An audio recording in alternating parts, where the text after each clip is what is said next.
Hello, hello. Welcome back to the old BXR podcast. Today we got the normal co-host Jared and PopQ, but we also have our special guest, Mr. Rebs, joining us. Hello, everyone. How's it going? Thanks for having me, guys. I really appreciate it, and I'm really excited to talk some Halo. Yeah, for sure, man. Thanks for joining us. Before we hop in, why don't you just go ahead and kind of for people that might not know you, just give them the brief rundown, what you do, what you're up to these Yeah, days. sure. So, back in the summer of 2022, I started Rebs Gaming on Twitter. I was starting to get into marketing, a online master's degree, and I wanted to, and my interest is in social media marketing, and I wanted to get some experience on Twitter. I had experience on other platforms, never on Twitter before, and I love gaming, love Halo. So I decided to give it a shot and just have some fun with it. Never expected it to turn to anything. And then I remember one day I was tweeting, and one of the first people to retweet me was a guy named Idle Sloth. You might have heard of him on Twitter. He's a big Xbox news reporter, and he started retweeting me. A lot of people started retweeting me after that, and it just grew into something special from there. And it's really cool, just because first of all, I never expected it, and then also I can now share my passion with so many people, specifically gaming and Halo. And so basically, what I do is I'm just a video game news reporter. I just started finding a lot of interesting information about not only Halo, other games, and would share it, information that people missed. And that really helped grow my following as well. And then my focus really started to shift to Halo when I saw how many people were interested in what I was sharing in regards to Halo. A lot of cut content for Halo Infinite, and also new information. And then because of my following now, I was able to reach out to sources. I can't, of course, speak about names or anything of that nature. However, what I can tell you is that these are incredibly credible sources, like as credible as you could get, and very fortunate that these people were even willing to talk to me. And because of that, I now, in the past 2 months, have shared four exclusive reports, video reports I tweeted about, and also uploaded videos on YouTube. And it's really an exciting experience for me just to see how much this has grown and how interested people are in gaming and Halo. So I could keep going on, but that's about it. And yeah, so if you have any other questions about that, be more than happy to answer them. Yeah, I mean, I feel it's pretty straightforward. I think I understood pretty well what you were up to these days. Um, Good, good. I know you've been dabbling. I feel like you've been dabbling a bit more into the YouTube side of things these days. How's that going for you? Good. Yeah, very good. So the reason I did that was because I decided to try to create these exclusive reports and really take things up a notch. And rather than just, finding random news and tweeting about things people already knew about, I was kind of getting bored of it. And again, I was very lucky. And what I want to say is for everyone, you guys, when it comes to, if you want to, whatever you want to do, just take risks. And I took a risk. I reached out to people, and I was able to create some cool reports. And because of that, my following on YouTube has started to grow. But I just want to, the most important thing with those exclusive video reports on YouTube is I'm really trying to share the truth and speak for those who are trapped behind non-disclosure agreements. And some people might think that's a good thing or a bad thing, but when I hear what these sources have to say and like how much love they have for Halo, for example, and how much time and effort they put into developing these games, and all the excuse my language, but bullshit they went through developing these games, and through leadership and and all that sort of stuff. So I just felt that it was right to speak for them, give them a voice. So yeah, everything's going well, and I look forward to see how things go from here. Yeah, that's fair enough. Do you enjoy like I it sounds like you kind of want to share their stories. Do you enjoy like I don't know, like the YouTuber side of things, like editing and thumbnails and all that stuff, or is that just kind of like you just do it because you kind of have to put the stuff out? Yeah, so I've seen everyone's crazy ass thumbnails, and and how exciting those are. And what's funny is when I first started getting into YouTube, I didn't even try to create thumbnails. I would just find a still shot that looked cool in the video and used it. And I tried to stand out that way because I saw what people would say about these thumbnails. And the thumbnails I am using now are thanks to Canva. I'm starting to learn more about that. I figured since I'm into social media marketing, which is the career route I want to get into, and I do have plans to, because that's my ultimate career route. Like gaming news, it's more of a hobby, for lack of words, and I really would like to help like people like you guys, other gaming content creators, grow their following, and also help them create entertaining content, improve their content.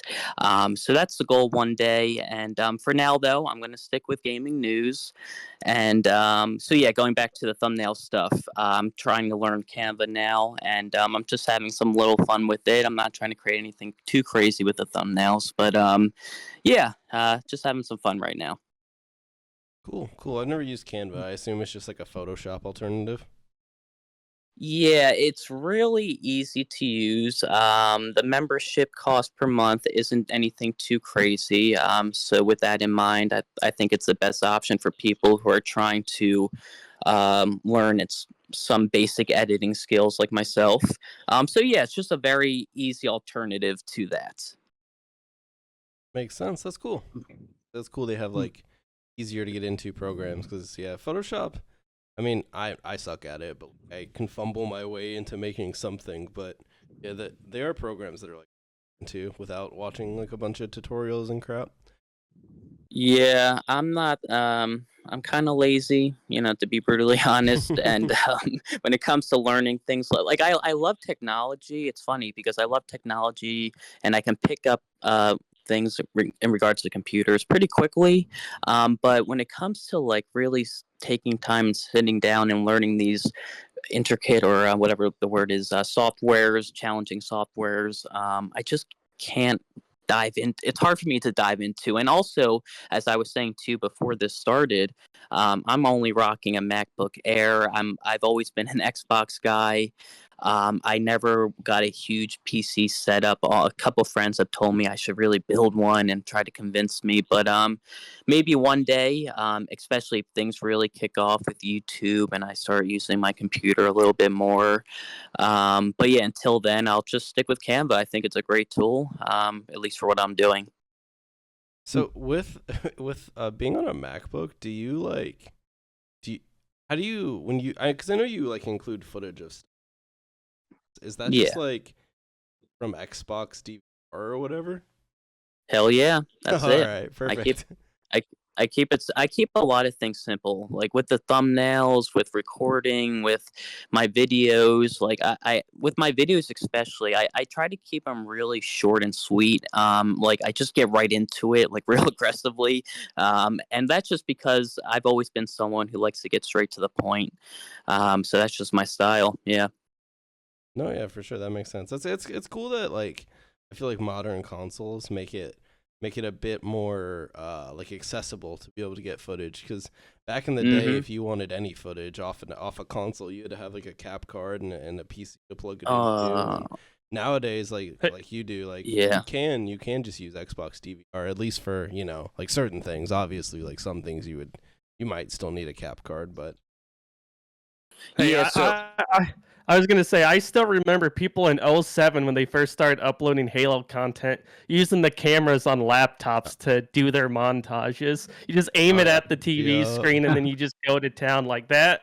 God, those were good times, man. I remember I miss You know, those days a playing little there, bit. there was never an era where I actually did that. My first like introduction into like capturing gameplay was the Dazzle, if anyone oh hell remembers yeah that. the Dazzle mm-hmm. the And then I went Mm-hmm. to classic like the Hapog PVR, yeah and then Yep. eventually Elgato.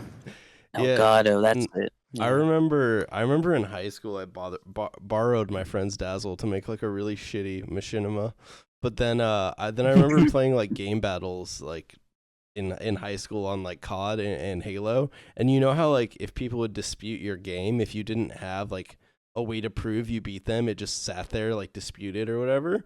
So then I had my mom's old digital camera, and I would stick it like on a pile of books and face it at the TV. That way, when people disputed me, Hell I yeah. could be like, "No, we beat him. See, here's my shitty footage off of my digital camera." For what game was that? It was like COD 4 and H3. Well, the beautiful thing about Halo is you had theater, Yeah, you could go back, so you but could you get still one. had to. You could get. Well, you could get like a ref in there, Oh, that's true. and they That's- could watch the. Yeah. That's true. Yeah, split screen, watch it. Yeah, dude. Mhm. Everyone could jump in and watch the film. That's true. Halo No, actually made it really no issue. easy. I know. Yeah. Damn, we had it good, I guess. We Black did, Ops, Black that's for Ops 2 damn had sure. theater, didn't it? Wasn't that like one of the few Black CODs Ops. that did? I think it did. Yeah, some of the Call of Duties had it. And I think you could watch it with other people in some of them as well. So that was cool. Yeah. All right. Well, Rebs, you're the guest. I feel like in the past week you've put out multiple big drops about Infinite and Halo in general. So I'll let you pick a topic, and we'll go from there.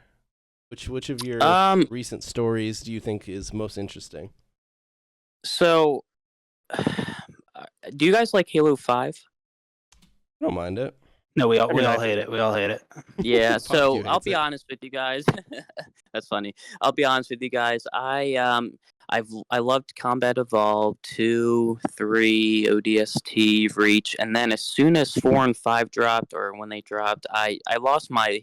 It's hard to say, but I lost my love for Halo. I got to be honest.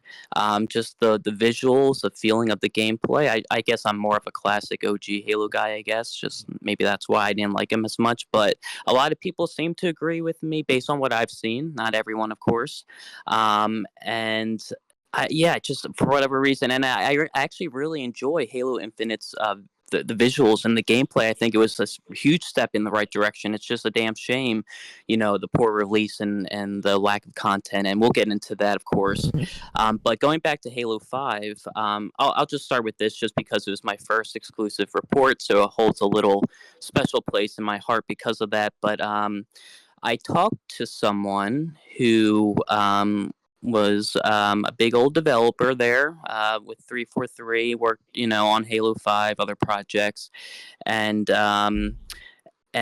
basically what I learned is that through first of all, Halopedia did a nice little job of covering there's very little public information about this project, and Halopedia did a great job of covering that. And going back, I first looked at what they said and what my source said, and they were pretty accurate. And so kudos to them. And then the new information I learned, basically, long story short, Halo 5, the multiplayer was going to be something like a Destiny hub, just because I can't think of other games that have similar style multiplayer hubs. But the multiplayer was supposed to take place on the UNSC Infinity. It was supposed to be an open style hub, different floors of the ship, one section for multiplayer arena, the other section for Forge, just I guess a general area just to hang out with other players. And it was called Project Infinity, the working title. And of course, the people who worked on it, would have loved to see it happen, other people as well. But what I was told was that it was just an issue of too much time and money. I'm sure they had their deadlines, of course, from Microsoft and all that sort of stuff. But so Halo 5's multiplayer would have been should have been a lot different. And they did a lot of work. And there was, I forget the year off the top of my head now, but at E3 they had a booth or an experience rather for Halo 5, and for the UNSC Infinity, it was to give you that full Warzone experience, I think it was called. And in that Warzone experience, if you walked inside, there was this like animated window, and if you looked inside the window, there's this animation of what Project Infinity actually looked like, and I shared that in the video, like a still of it. So some people who went actually saw what it would have looked like. A cool little fun fact. But yeah, that's the general gist of it. I thought that was really cool to learn, and was my first exclusive. So effectively, H5, like, instead of having a menu, you would just have like a social hub, right? And you'd walk around. Sure. That was the gist. Yep.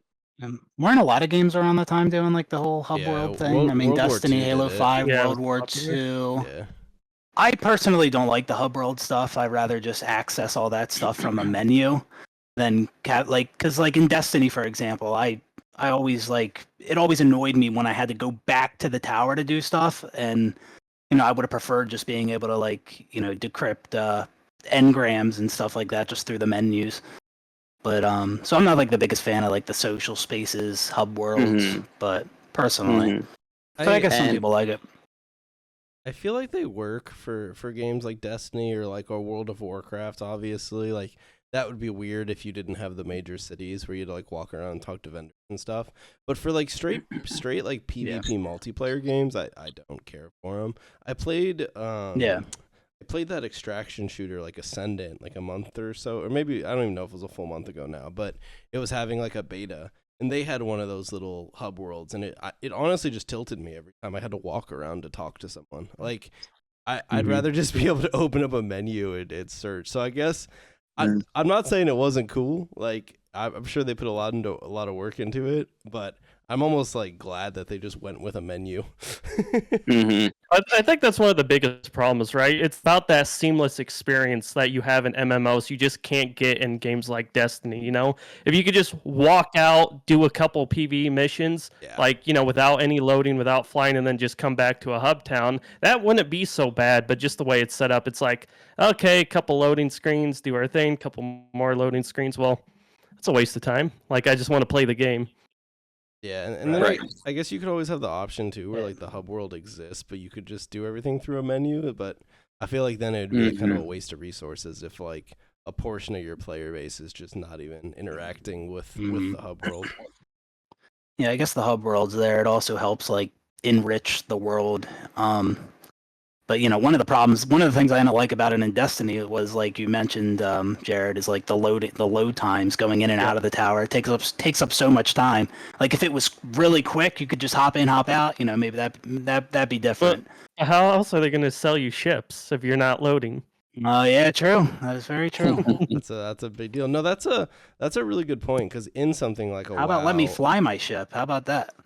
No, that's in Destiny 3 that'll probably never come out, but no, that makes sense though, because like in WoW or whatever, you do just literally like you can walk in and out of Orgrimmar or whatever, right? So it's like it's just seamless. Like, and obviously you can fast travel, or if you go from one continent to the other, there's a loading time, but it's a lot more seamless. Whereas, yeah, I can imagine if you were playing H5, you'd have to like load into the hub world, walk over to mess with your armor, walk back, probably like maybe mess with like go open some rec packs at a different spot, walk back over and like queue a PvP match, load back into the hub world, walk over somewhere else, queue a Warzone match. Like it probably would get kind of annoying over time, though. Halo is kind of like a, compared to something like World War II, which I feel like, that's just a COD game, like no one really cares. I do feel like people in Halo actually care about how their Spartan looks. So maybe for something like Halo, a social environment would have made a bit more sense. But at the same time, I don't know if it'd be like worth the resources to like get. Well, I think if you condensed it down like Helldivers 2, like a little social space like that with maybe you and your team, like I think that would work really well, because it doesn't really, there's not a lot of loading in Helldivers 2, right? Like that is pretty seamless. So I think something like that would be pretty cool, like your own Spirit of Fire or something. And you could hop into little pods and drop into the PvP level. Yeah, dude. Hell yeah. And if you were gonna go play Breakout, you could maybe launch out of the ship onto the Breakout map. There you go. No, that's a good idea. Let's stop here. No, that's cool though. I had never really like heard about that, tweeting about it.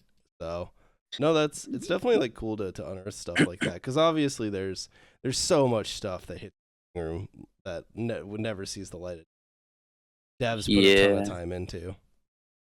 Yeah, and I never realized that even when I first started tweeting anything, it was really mainly all the artwork I found for the pre-production stuff, the concept stuff for Halo Infinite, and just seeing all those ideas they had, and I'm just at first in my head I'm like, what the hell, they cut that? Oh my, like that was supposed to happen, and then I started like settling down. I'm like, and seeing all the artwork and all these other games, I'm like, wow, this is just so many amazing ideas really go through the pre-production stage just don't see the light of day, and that's just how it goes, unfortunately. Of course they would love to do all these ideas.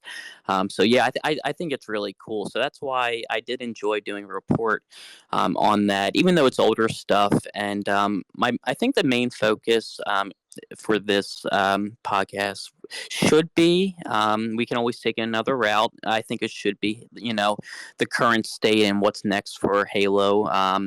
But one other thing I would like to bring up real quick, in terms of reports and what I've done.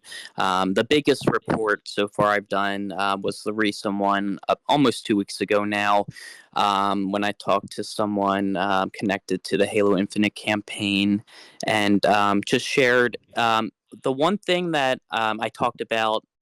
It was all about what went wrong with Halo Infinite's the campaign's development. And one thing that was kind of talked about already was from Jason Schreier the previous year, when he was talking about how all the teams are, the development teams were in silos, cut off from each other. They weren't working with each other, no collaboration.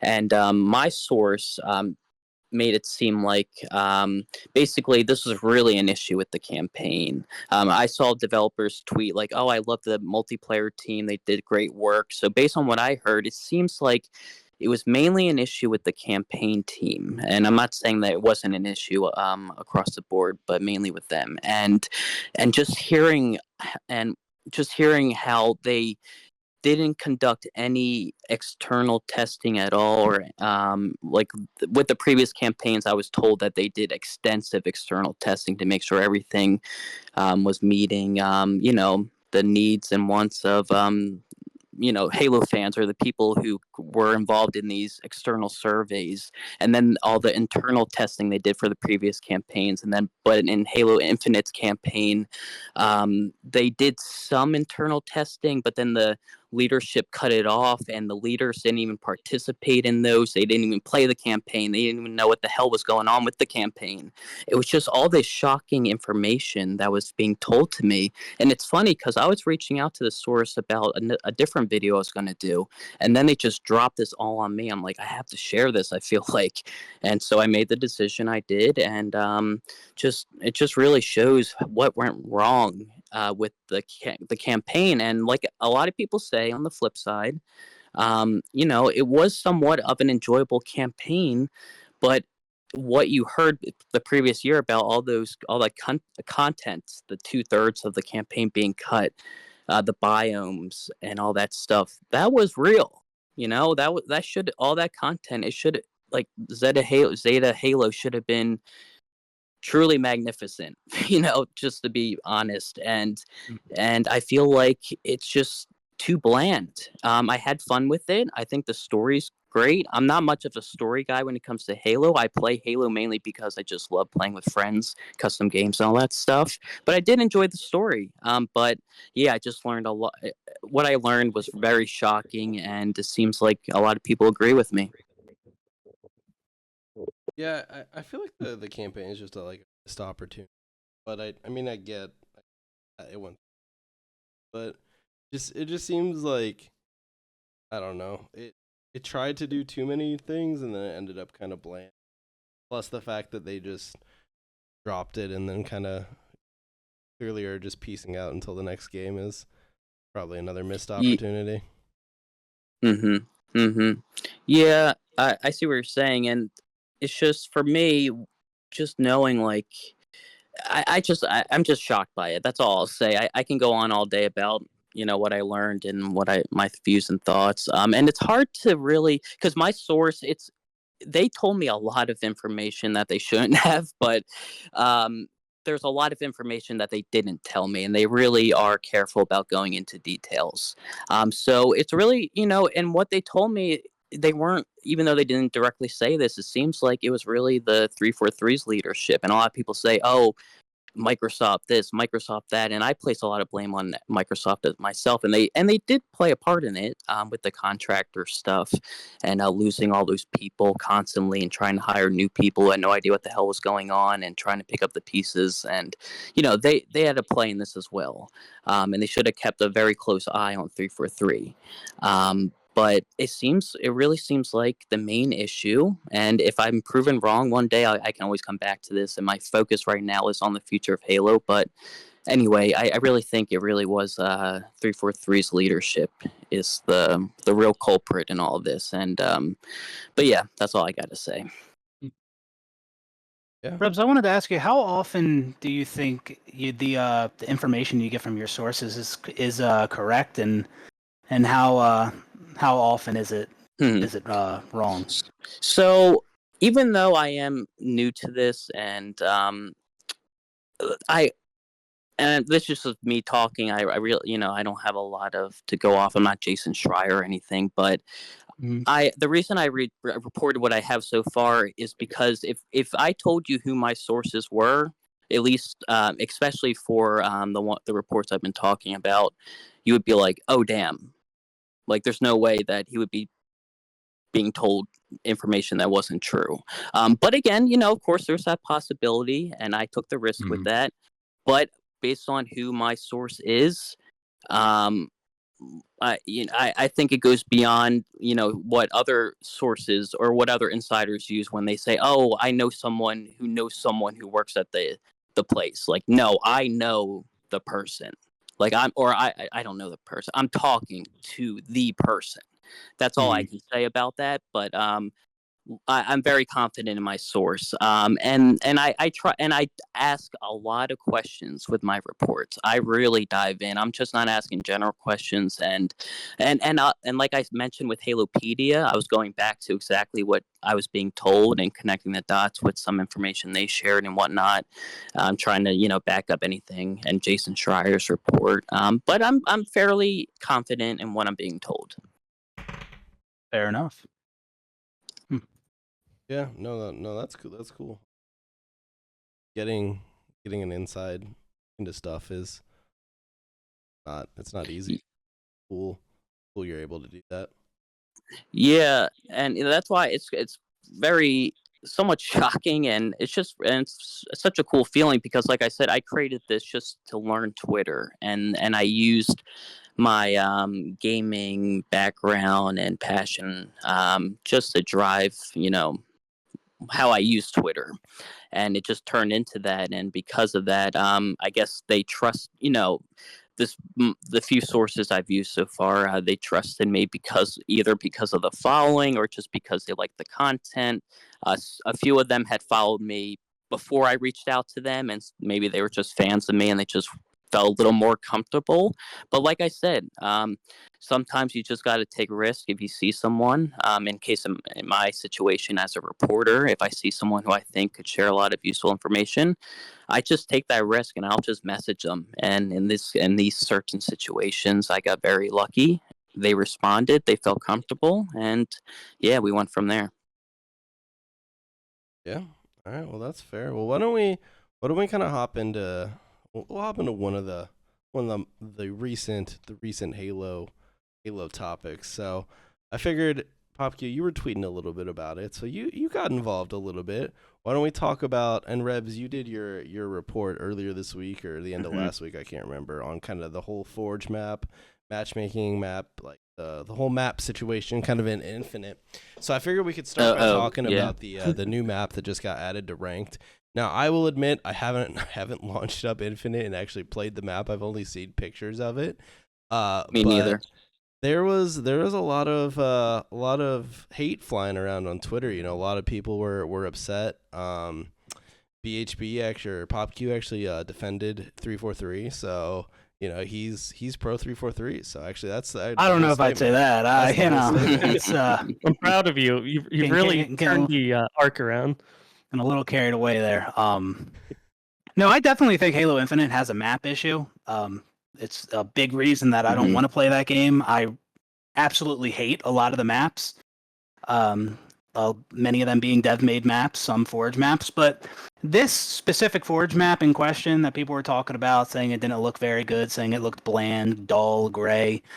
I didn't think this one looked that bad. I did launch up Infinite, and I didn't play an actual match on it, but I walked around it, and I think the Forger said he took inspiration from Lockout, and I totally see that with the color scheme, and there's some like yellow golden lighting on the interior areas like Lockout. There's some greenish lights towards the bottom of the map, so I could definitely see that Lockout inspiration. And I just didn't think that one was that bad. People were just calling it a gray map, and to those people, like, it seems that they've forgotten what actual gray maps are like back in the Reach days. Like those gray maps, that was rough. But this map, I mean, this map is colorful in comparison to Reach's gray maps.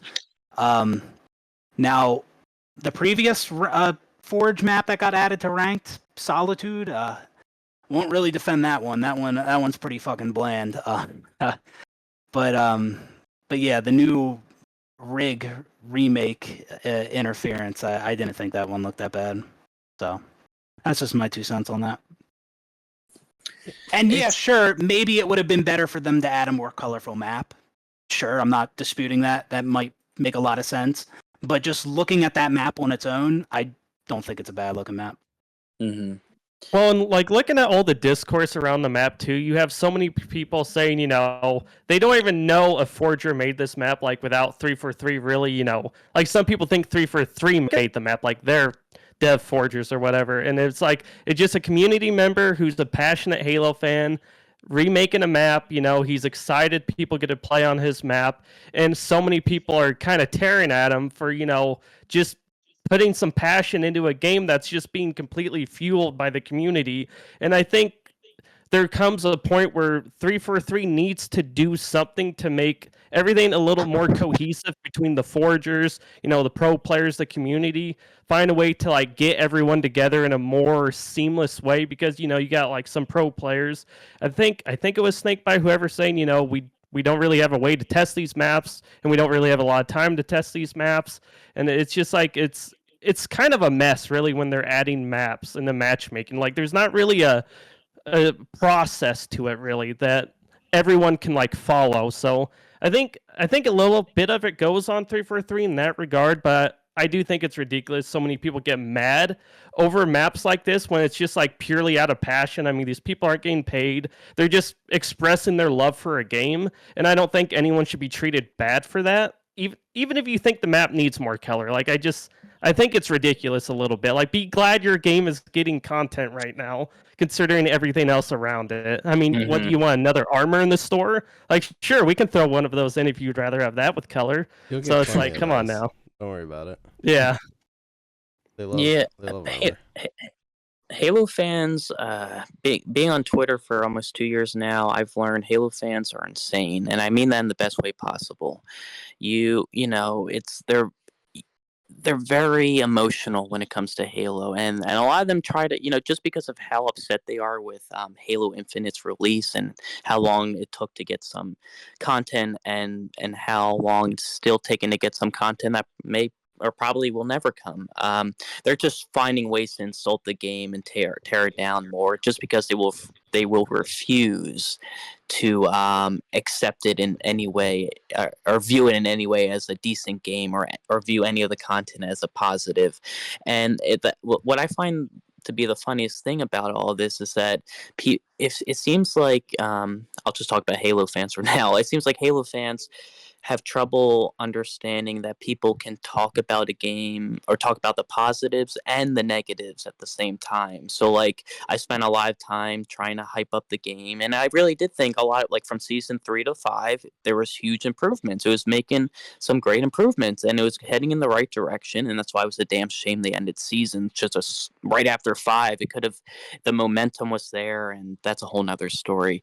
But anyway, um, yeah, my point is, people are very emotional when it comes to Halo, and they just need to relax. And I think this whole coloring thing with the like, it's too much. Like, yeah, and it's tearing the forger down who made it. There's just too many negatives about focusing on this color thing. I just think, like you said, first of all, be happy we actually got a map, because, Halo Infinite is. It's hard to admit, but it really is in its dying hour. It's following the same path of Halo MCC. I did another report about how someone I talked to, even though people have already guessed, the MCC development ended, I talked to someone on that development team who was, and confirmed that everything people were saying was true when it ended, specifically why and all that stuff. And it's following the same suit when with the seasons ending, and all this stuff, and it's slowly, and that's why the past couple operations, or since January, has been very, kind of slow with the content. So people just need to relax. I think the map's fine. It's great that Ranked got, a Forge content, or any type of Forge content, but there is that issue, Arash, like you were talking about, and what I reported on, and I'll let you bring that up in a second here. But yeah, with the whole wanting more original maps, that's the main issue, and I can explain that in a second, why that, some forgers view that as an issue.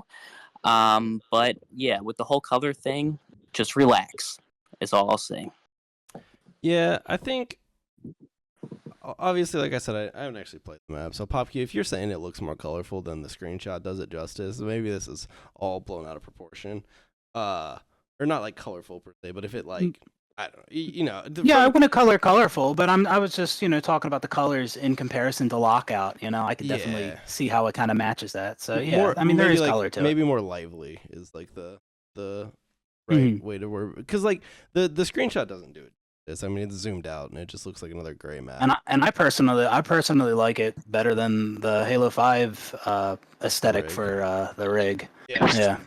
I wouldn't say I was like I loved the rig anyways, like in terms of aesthetic. It was fine, but honestly the remix or whatever the heck they called him in H5 of the rig, like the Molten one, but competitively it was. Oh yeah. But it looks cool. It looks cool.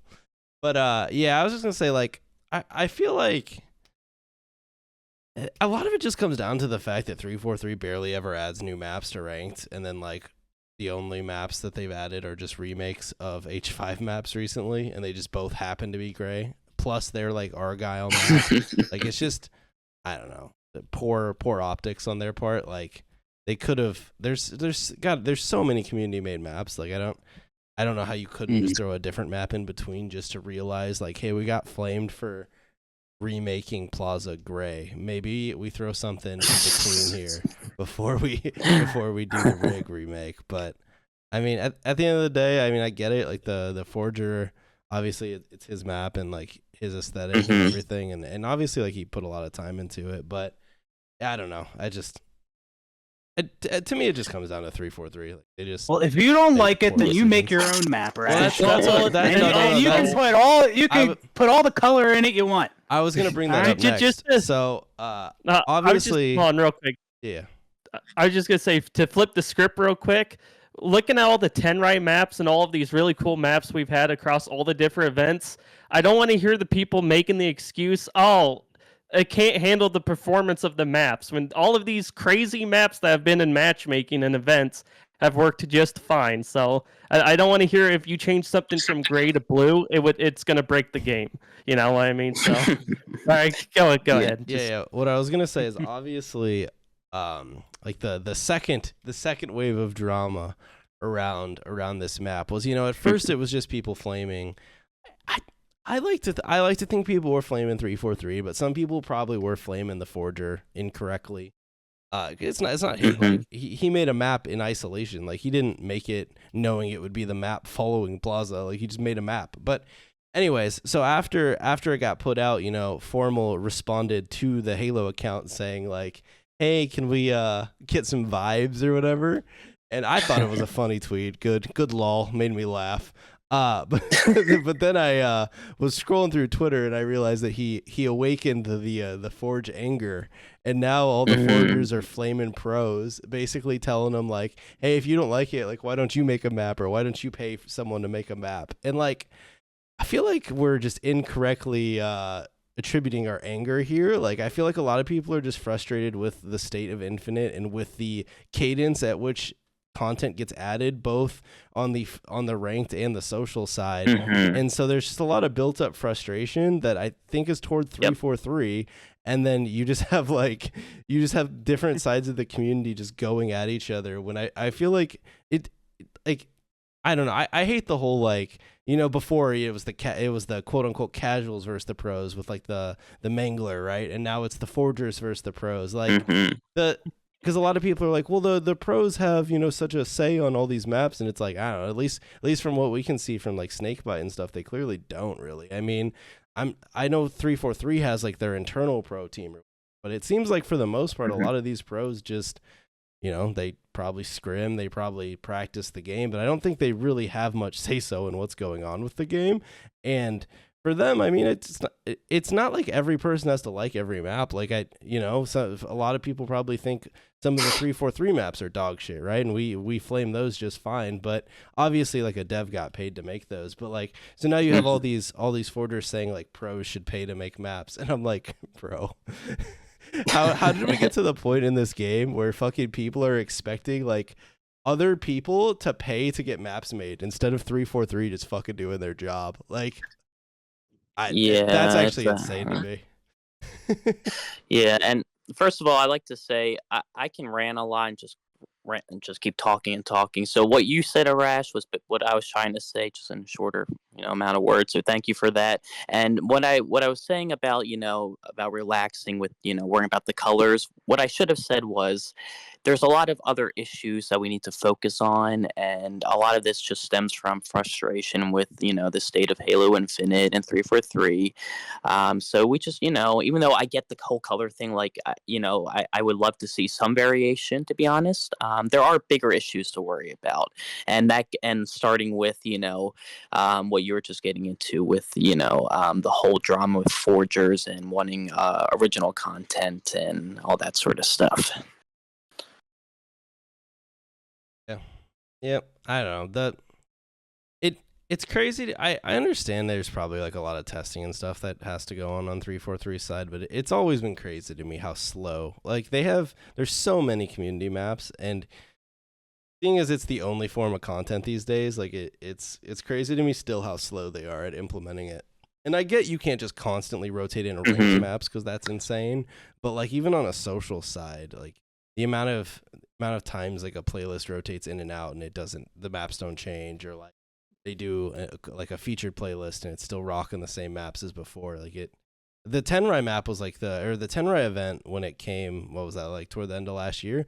That to me is like what Mhm. events or like whatever they're called these days. That's what they should be. Like have and they don't have to be themed for the event, but have like 3, 4, 5 maps that are all going to run in some limited time playlist, and you figure out like some of the maps might be bad and then you just don't keep them, but like some of them might be good and be worth like keeping around past that point.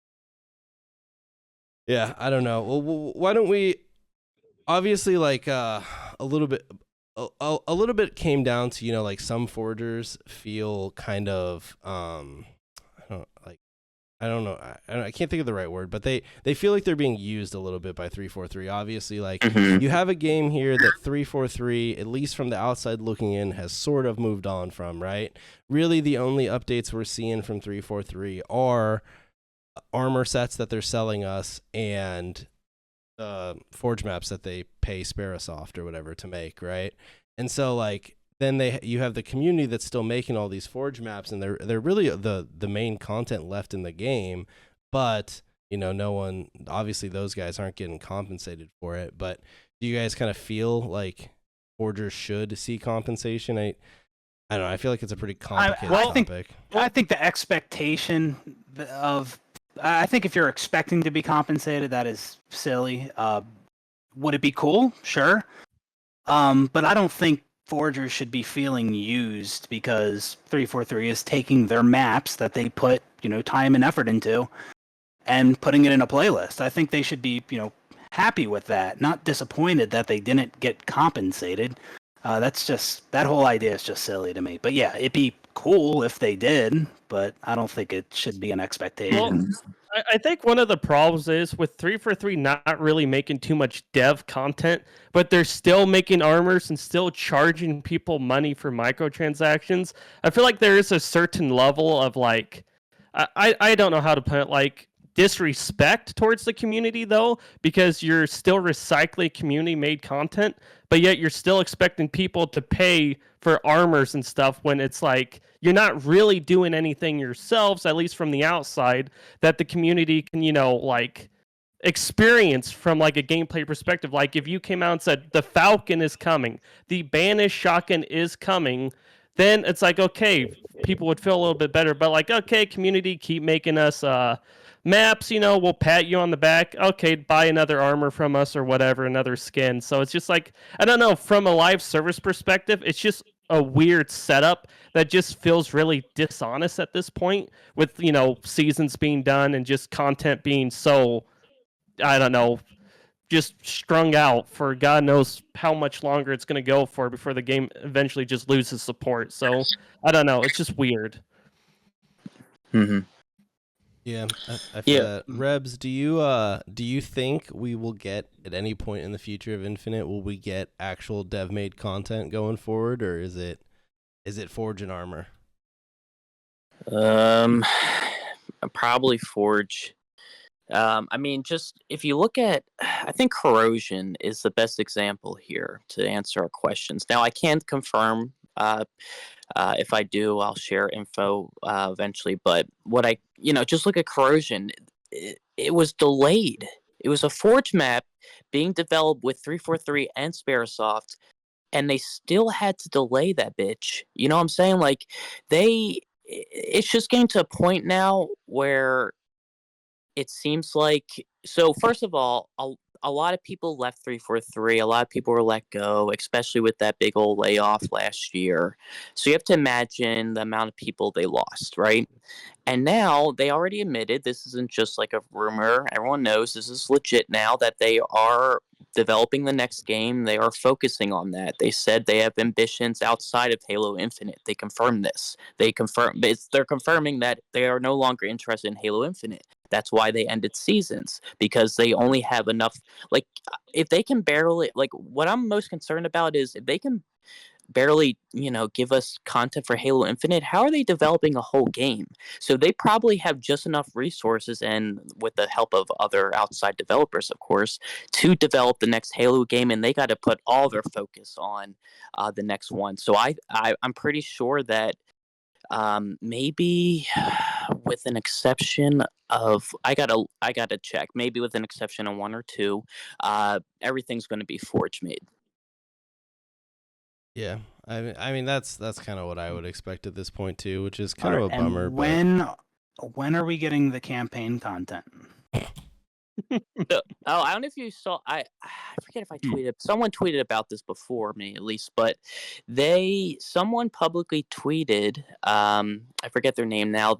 They said there was a group of Skunkwork developers. To be honest with you, I don't even know what that means, Skunkwork. But they spent a significant amount of time developing things and creating systems in preparation for the campaign, DLC for the campaign, and they were prepared for it. And I don't know when they made that decision.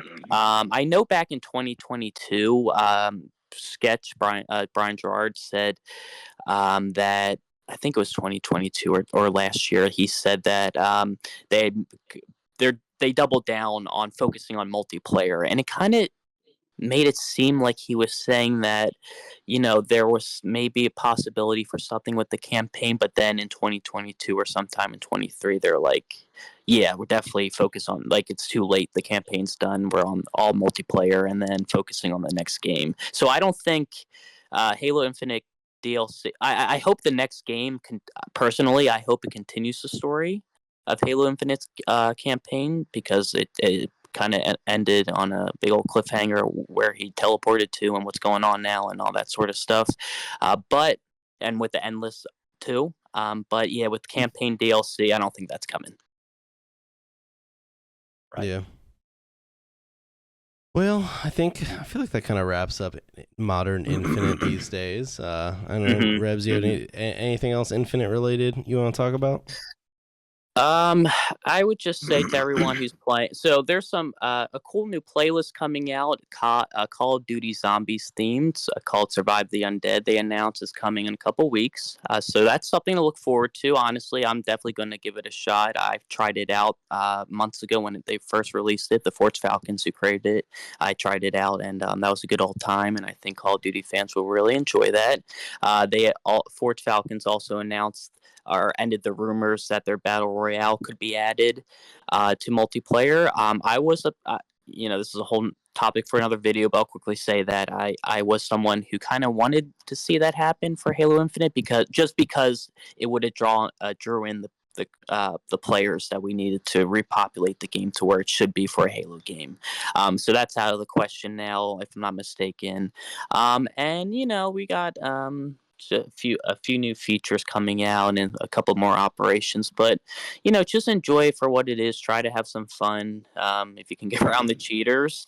um, and besides that, yeah, that's all I got, and my focus again will be on the future of not only Halo Infinite but Halo. So if I do get more information about any exciting Halo Infinite, if I'm wrong, then I'll be sure to share it, and of course with the next Halo game. All right, sounds good. Have you played or paid much attention to El Dorito, Rebs? I guess not, because you're on Xbox. Yeah, so I was gonna say too, actually. This is now the topic where I need to shut the hell up and let you do all the talking, because I am very I do not have really any knowledge about that stuff. I've seen some clips from Serasia, from yourself actually, about it, but yeah, let me know all about it. Yeah. So obviously, like, back before MCC came out on PC, just a super quick history lesson for people who are listening that don't know the history of El Dorito. But there was a free to play only Halo game that was being tested in Russia, and it ended up like getting canceled before it ever got out of alpha or beta or whatever. And the El Dorito team was able to take that build and kind of create their own version of Halo, I guess, to play on PC, because at that time MCC wasn't on PC. And the big kind of blow up for El Dorito was around the 0.6 update, and it was kind of when they turned Halo Online, which was a very different game. Like, it had armor abilities, sprint, all these different weapons, all these different armors that had different effects. And the El Dorito team stripped all that out and basically made Halo 3 on PC. And you have to remember, this was before Halo 3 on PC. So this popped up. 0.6 came out on like a weekend. They dropped a trailer. It was basically like, effectively, Halo 3 on PC is here. With the one big difference being, like, the projectile speed on weapons was a bit different, and that made it a little different. And there was like not all the maps were there, and there was some different maps here and there. And it kind of, for a game obviously that had no marketing or anything, it blew up a little bit. I think there was like 15,000 players on it that first weekend, and then Microsoft came in, and to a lot of people, they think they basically like DMCA'd it and completely shut it down. But what they did was they effectively told the El Dorito team to stop working on it, and they made it so like they couldn't publicly share the files anymore. So it basically went like underground, I guess, right? Like, there were still people playing it, and it kind of dwindled over the years, especially after MCC actually dropped. Took a lot of the wind out of the sails of El Dorito, because it really didn't have a purpose at that point. Yeah, it had like slightly better Forge. It had a little bit more like mod ability than early MCC, but effectively, like, it was just harder to find. It was hard to find the files, and there weren't that many people playing. And that was kind of the end of El Dorito, at least for like any type of mainstream appeal, and people kind of just thought it was gone. Well, recently, basically out of nowhere, they dropped the 0.7 update. Now, this is apparently a completely different team of people. None of the original El Dorito team worked on this, and they've brought it back. Now to share the files online, they're doing like peer-to-peer sharing instead of hosting it on like a specific website. I guess that gets around the rules of Microsoft being able to yeet it. And it's back. And the main, I feel like there was a lot of small updates in the 0.7 update, but the big main one was now the server browser supports it'll auto download mods for you, basically. So like if you join a server that's playing a mod, your game will just say like, hey, to join the server, download the mod. You hit yes, it downloads it, and then you join the server.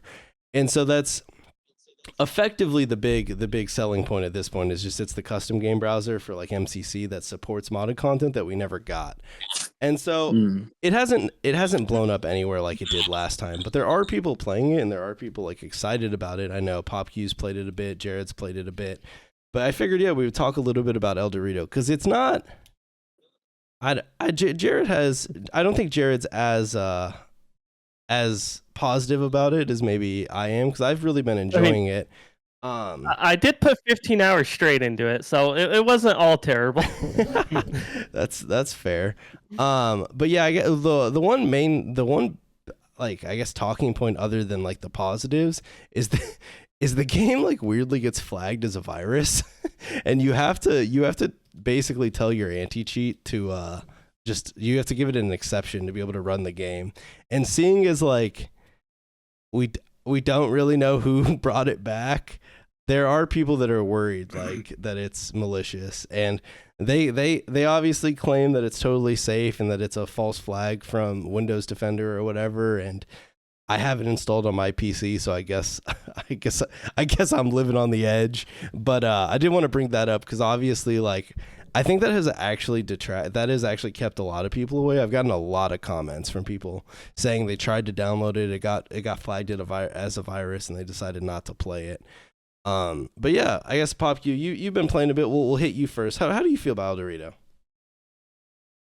I think it's a lot of fun. I've been enjoying it. The mods are really cool. I haven't played as many as you have.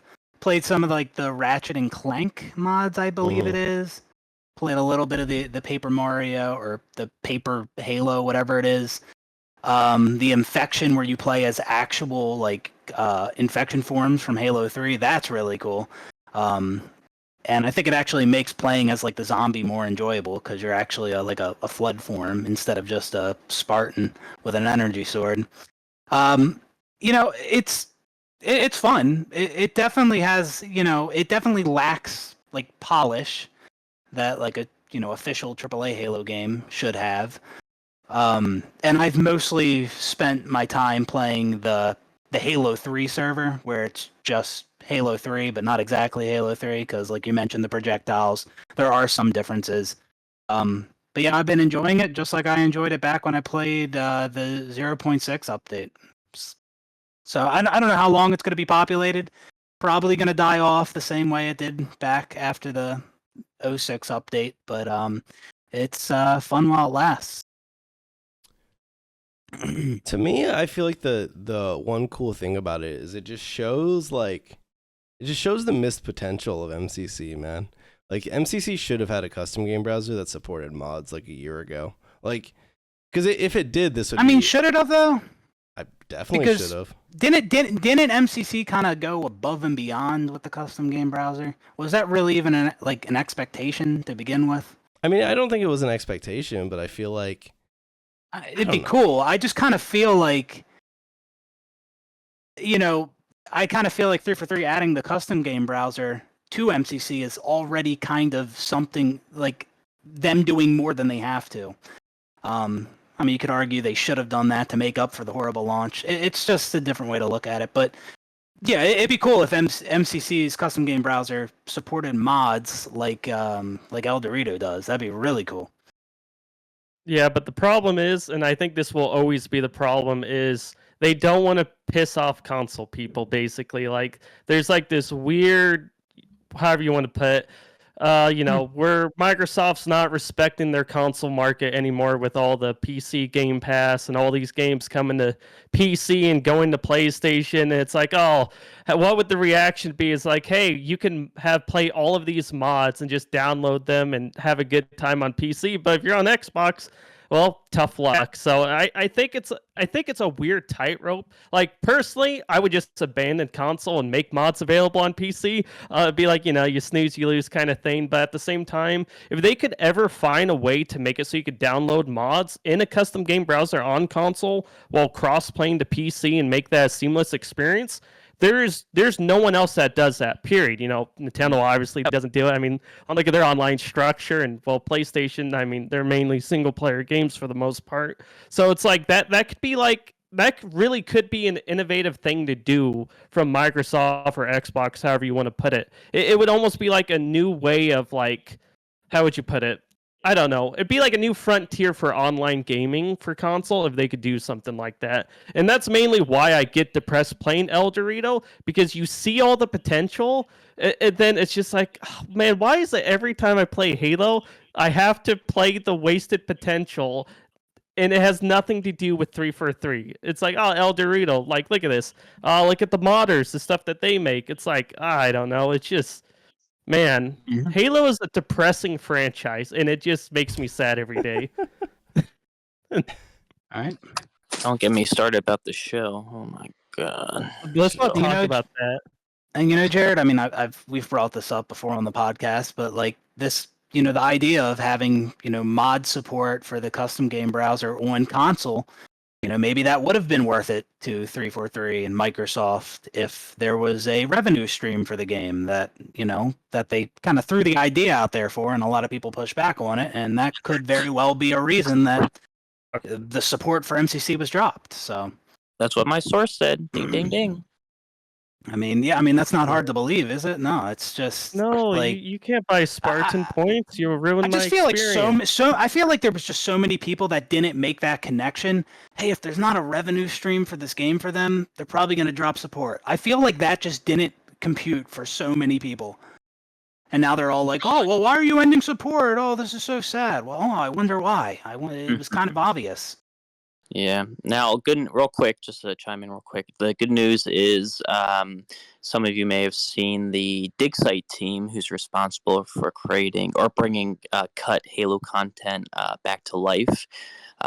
They are, despite development ending, their own separate. Like, even though they're connected to 343, they're still doing their own thing separately, and they're still working on trying to get that Halo 2 demo, the full thing out for everyone. And if I'm not mistaken, maybe the Halo, they're like trying to make the Halo 3 that trailer, the reveal trailer, like a playable version of it, something cool like that. But they are still working on stuff, so that's the good news. But unfortunately, yeah, because they were lacking a revenue stream, mainly because of that, they had to, end it and move on. Yeah.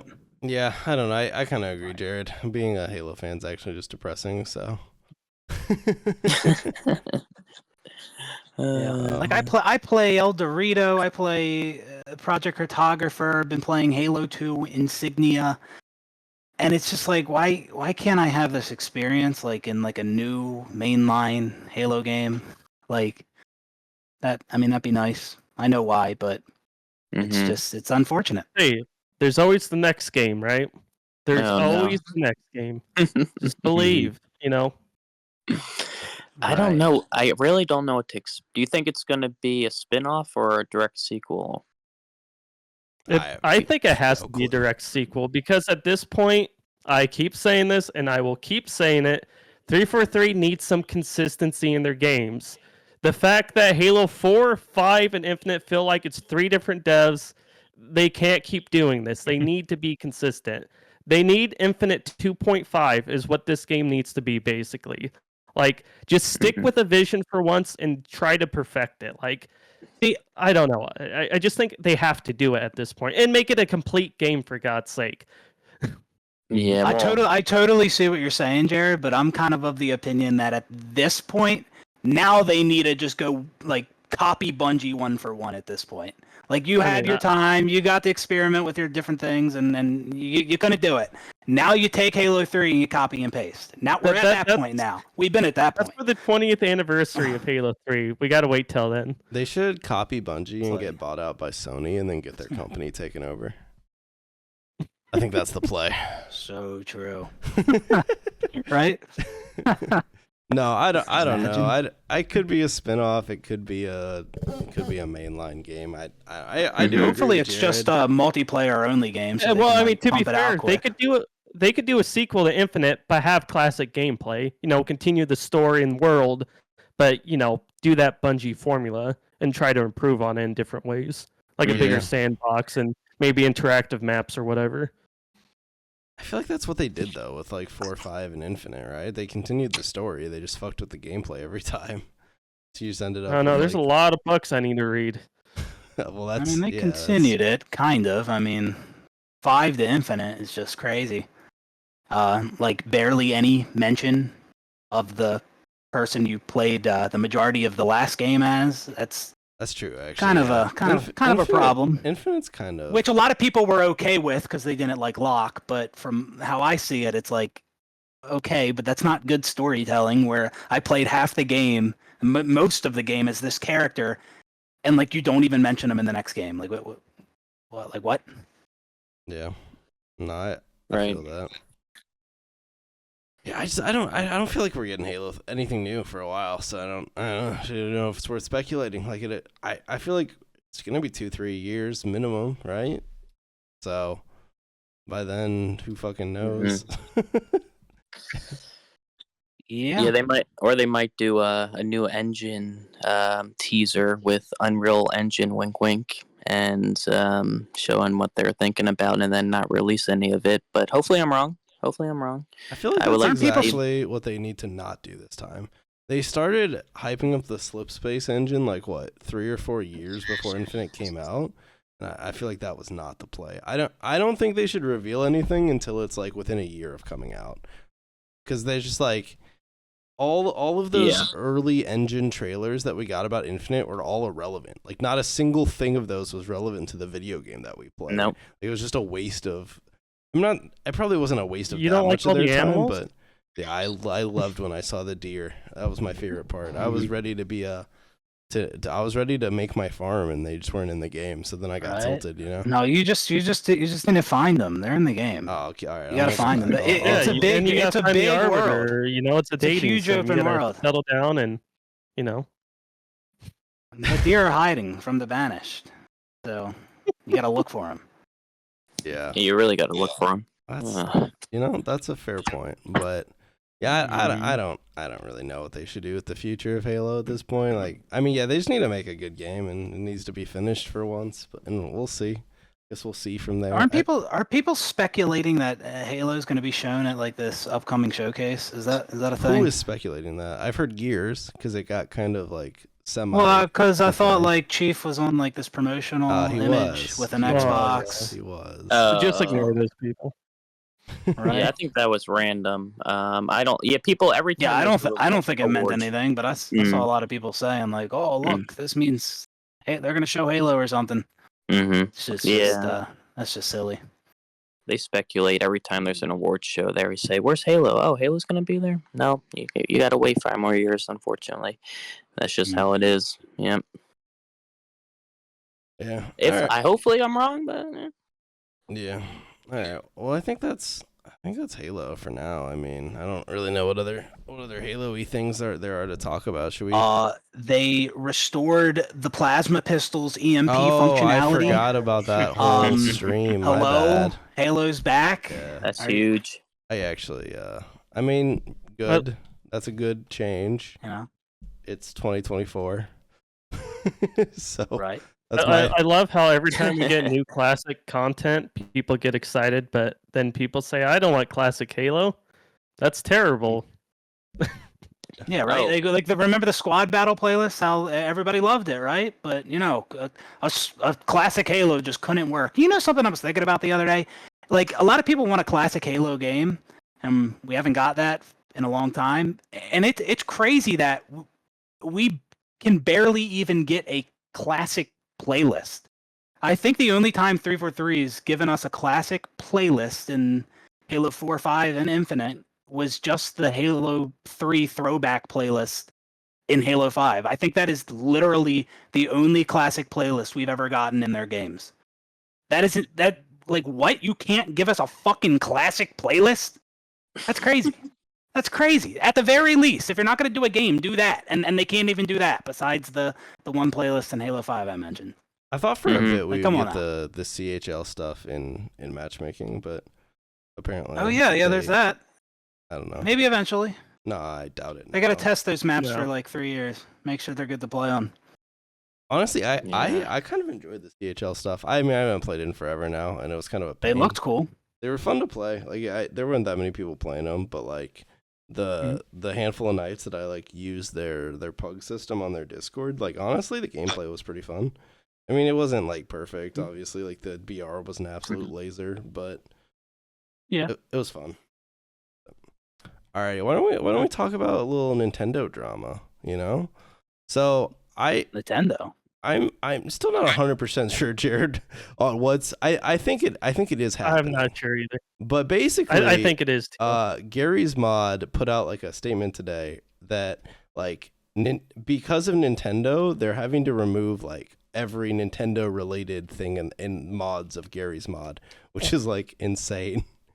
So Nintendo came for him, I guess, dude. They're still pissed off about Power World. Well, basically, like 2 months ago, there's these guys like pretending to be Nintendo and like false striking people for their mods, saying they're like a lawyer from Nintendo or whatever. They need to take down the mods, and then obviously that kind of worked itself out. And now people are arguing back and forth whether or not it's the same guys. And then like the Gary's Mod devs come out and say, oh, it really is Nintendo. But then people are asking like, okay, what proof do you have it is Nintendo? Like, let's see your emails or messages or whatever. It's like, oh, we've checked everything. Don't worry about it. We know it's Nintendo. And it's like, I don't know. The Gary's Mod community is oddly vicious about this. Like, it's crazy. And then, of course, you got people defending Nintendo. Oh, it's their IP. They can do what they want. And, other people are like, fuck Nintendo. They need to burn to the ground. I hope they never make another console. And I don't know. It's good fun, and I'm glad it's not Halo for once. I just love that the official blog post on the Steam page is just titled from Gary's Mod. It's just titled Nintendo stuff on Steam Workshop. Like they couldn't come up with a more serious sounding title. Like they're just like, yeah, just put the blog post out. Hey, don't forget they're like, please stop uploading Nintendo stuff. And like that's how they end it. Like, please stop. If you want to help us by deleting your Nintendo related uploads and never uploading them again, that would help us a lot. No, I don't. Obviously Nintendo's been like super anti-mod or any fun content for as long as since time has existed. So like it's not really that surprising. At the same time, it's like, I don't know, assuming this is true, it's kind of like, what's the goal here? Do you think like someone playing some Mario mod in Gary's Mod is like hurting your sales of the Switch? I highly doubt that, but I mean, I guess at the end of the day, it's their IP. If they don't want it in Gary's Mod, then we don't get it in Gary's Mod. So, but, alrighty. Well, Rebs, I know you've covered some other games other than Halo. I've seen you cover some Starfield and some Helldivers. How'd you feel about Starfield? So I really tried my hardest to find the positives in that game, and I did. I just love space in general. I'm like kind of a space freak. just for no reason. I always like watch a History Channel and like documentaries about that type of stuff. So before, when I first heard about the game, I was so hyped about it, and even when when it first came out, I did enjoy it for a bit. But like others, once I started going through the same temples, over and over again, just floating around, and just missing a lot of exciting points of interest and things of that nature. I started getting bored a bit, and that's why, especially once I beat the game, especially I stopped playing, and I'm just like many others are waiting for the first story expansion to come out, and it sounds like that will either be the next big update or the one after that. I'm not sure if they're going to do the mod support first or with it, but it's coming soon by the sometime in the summer, I believe, the story expansion. So I'm really excited for it, despite all the problems and the stuff that it should have included and all this stuff. So I liked it, but I'm not dumb. I see where the issues are. Yeah, that's What would you rank the game out of 10? Ooh, maybe. Oh my, 7 out of 10. If I'm being, maybe a 7 out of That's 10. dangerous. Hey, Maybe a 7 out of 10. That's the same as Stellar Blade, and IGN's getting flamed for that. So, IGN's not. Dude. I'm not. I'm just. Hey, I just report on news. I'm not. Hey, when it comes to ratings, I have no idea what I'm saying. So take that with a huge dose of salt. As a person who purely reviews now, I agree with the 7, and I really like Starfield, so it definitely deserves a 7. It has a lot of issues. I mean, 7's a good game. People gotta we gotta somehow fix people's perceptions of game rating. Like 10 is should basically be unachievable. Like there isn't a perfect video game other than Halo 3, and then 9 is like your game of the year contenders. Those are the only things that should be getting 9s. So this year there's nothing yet. No offense to Helldivers or Palworld. They're good games, but they're not 9 out of 10s. They're Palworld is honestly like a 6 or a 7, but Helldivers maybe you could give it an 8, but and then 8 is just a very, very good game, right? Above, it goes above and beyond, but it's not not amazing. And 7's just just a good game. It's just a solid, this is a good video game. And then everything under that's when you start getting into bad territory. But I feel when you see a game get a 7 rating, you shouldn't instantly think it's dog shit. It should just be yeah. I mean, that's just must just be decent, right? And you get your good Stellar Blade game, and you get to look at a butt the whole time. So it's a double win for you. I'm going to be honest. I don't even believe in the rating system of 1 through 10. I think it's either you recommend the game or you don't recommend the game. How can you have a rating system when it's personal opinion? Everyone has different priorities when playing games. It's as you as an individual, do you recommend it or do you not recommend it? Yes or no? Yes? Okay. No? Okay. Good enough. I don't need you to tell me it's a 7, 8, or a 9. No, I feel too, price goes into that a lot too, right? Objectively, I think launch Starfield, $70 Starfield, objectively, better game than Palworld.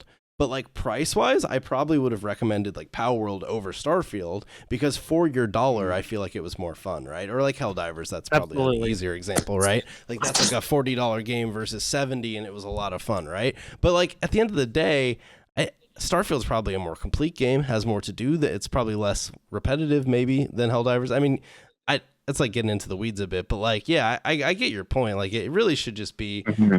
There's a reviewer on YouTube I haven't watched in a while, but his name's ACG, and his review scale is I think it's recommend, but wait for a sale and don't buy or something like that. And so it's I kind of like that scale because it's either you should buy this game at full price. It's good.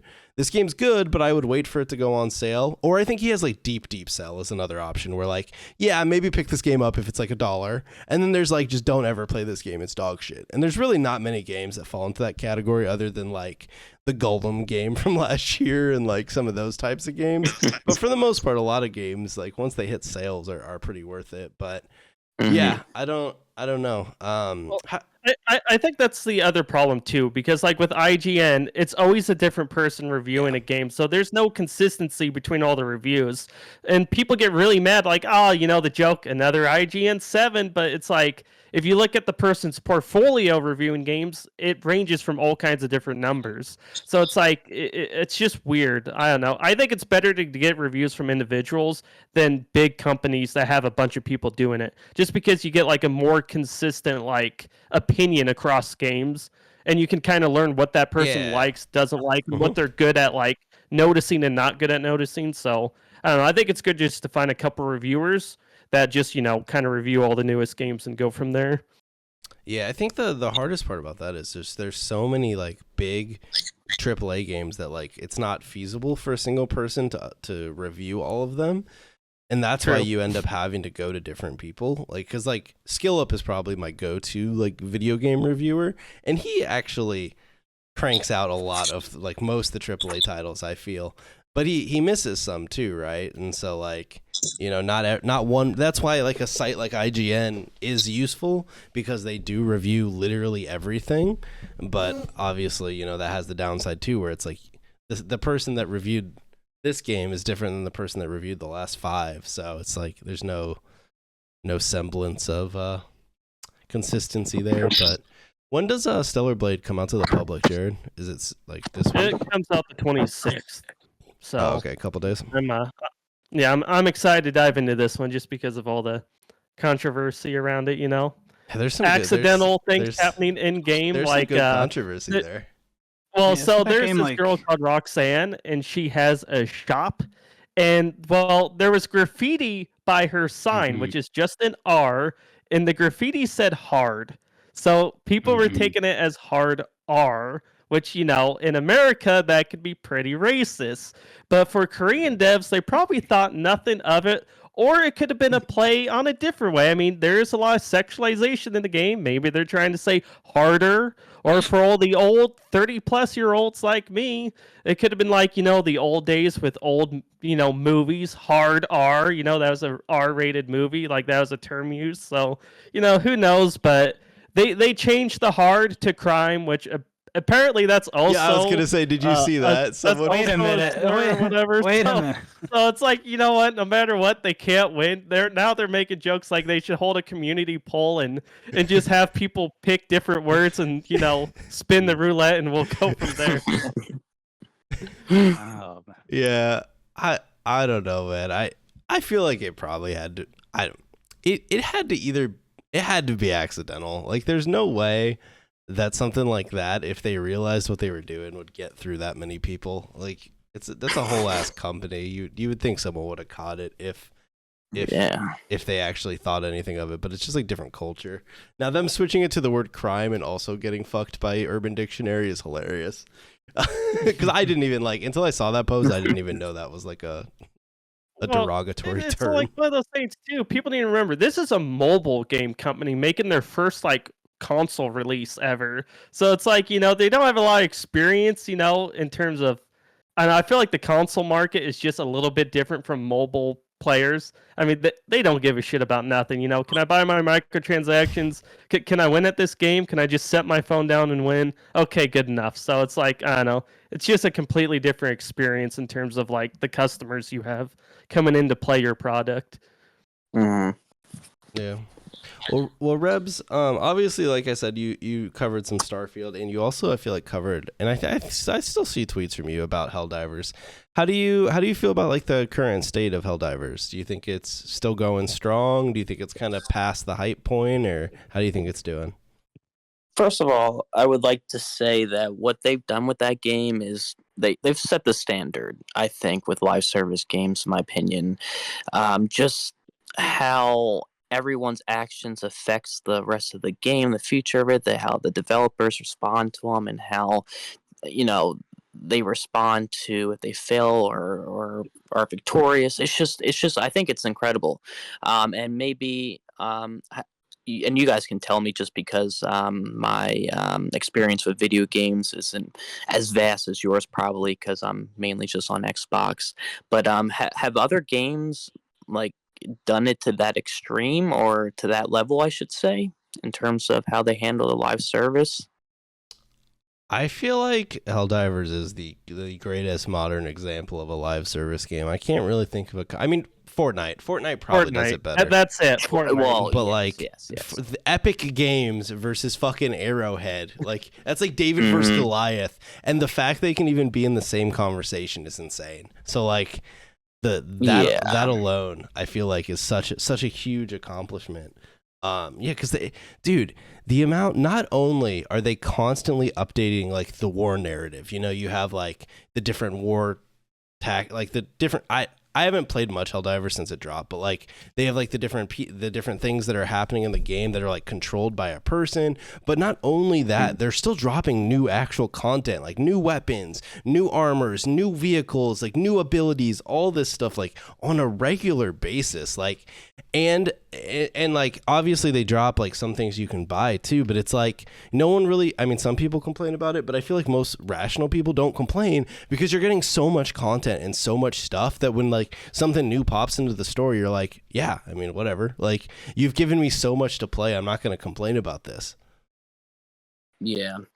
It's really incredible, and I think with the with all those, like I first started covering Helldivers when I first saw the leaks with the mechs and stuff, and none of that was taken down. And if you think about it, for example, with the Halo Infinite leaks, which I actually confirmed with a current developer, those were controlled leaks with the Halo Infinite Forge leaks when I first got on Twitter, and that's why none of those were ever taken down, because 343 wanted that to be seen and for people to actually test it before they released it. And with Helldivers, the same thing happened. All this content is just being dropped on all these multiplayer matches, like every person making videos about it was getting into matches with it. And I could be wrong, but it seems like it was a controlled leak with this these mechs and weapons and stuff. And all these people were just basically trying it out for the developers, and it's a really smart tactic if you ask me. But anyway, yeah, it's just constantly new, just every week on Reddit I'm seeing just new weapons and stuff. And I think the game's going strong, to answer your question. It has a lot of momentum ahead, and if they just keep doing what they're doing and then just drop like a huge bomb on the fans with something new and exciting, which they have been doing, yeah, it's just going up from here. Yeah, have either of you guys played, Jared or Popke? Have you played Helldivers recently? I haven't, and I really don't even like. I've watched a little of it. I really just don't even know what the game is. I really don't. That's fair. I mean, I got a little bit from what you just explained, but yeah, it's I don't know. I obviously a lot of people really like it, but it just doesn't seem like something I would really be into.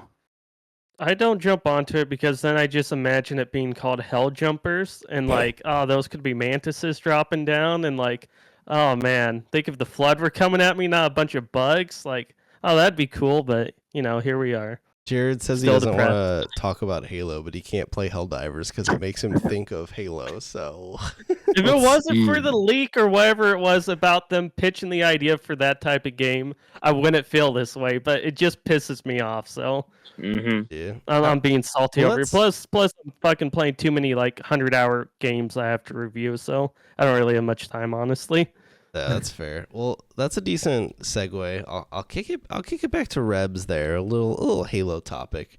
Rebs, how do you feel about, like, do you think over the years that 343 or Microsoft should have farmed out the Halo IP more, or do you think the way they've handled it with only doing mainline releases and Halo Wars was the correct decision? Ooh, that's a tough one. Well, just going off what people have said in comments, like it's clear that so many people want to see spin-offs and have been wanting to see spin-offs for years.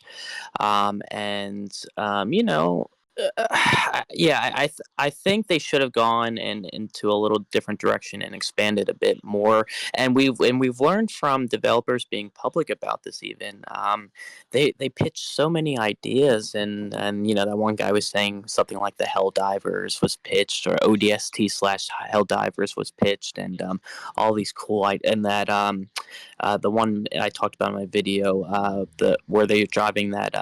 I forget the name of the actual. It's not the Saber vehicle. There was another name for this flying vehicle for space combat. But anyway, you would control it, and it was just it would take place in space the entire game. It was just really cool, and I really think they should have went with those routes. And they spent like I forget how long, from 2011 to whenever the season 1 of Halo released.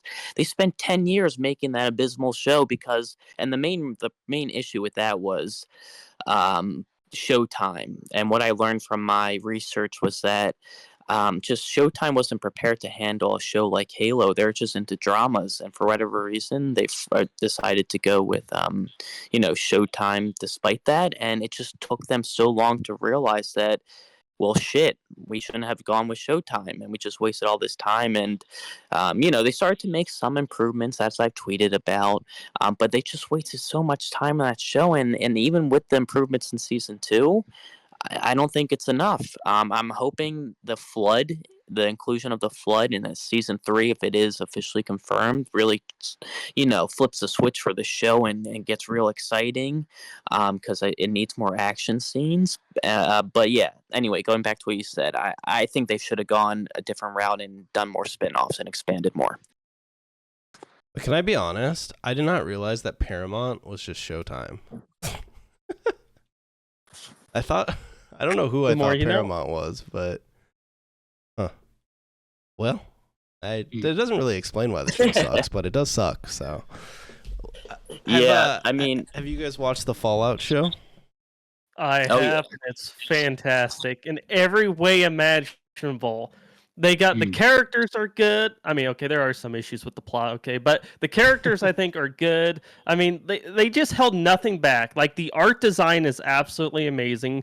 Everything that is the Fallout world is in this show. Like, nothing was spared. They got everything. They got the gore, they got the nudity, they got like a bunch of different creatures, they got the different factions, and somehow they just make it all work together in a way that's just so damn good. And it's canon, apparently, in a way that doesn't disrespect the source material of the game. So I don't know what kind of wizardry they pulled off. Like, maybe it helps that the main actor actually played all the Fallout games and liked them. Maybe that helps. That might help. Who knew that? Who knew liking the games could maybe help you? I mean, look at Henry Cavill. Witcher season 1 was good, season 2 was okay. Then they kicked him off the show and it went to hell. Dude, it's just crazy what respecting the source material can do. I've been seeing like some weird revisionist history where like the Witcher show is getting lumped in with the Halo show, and I'm like, whoa.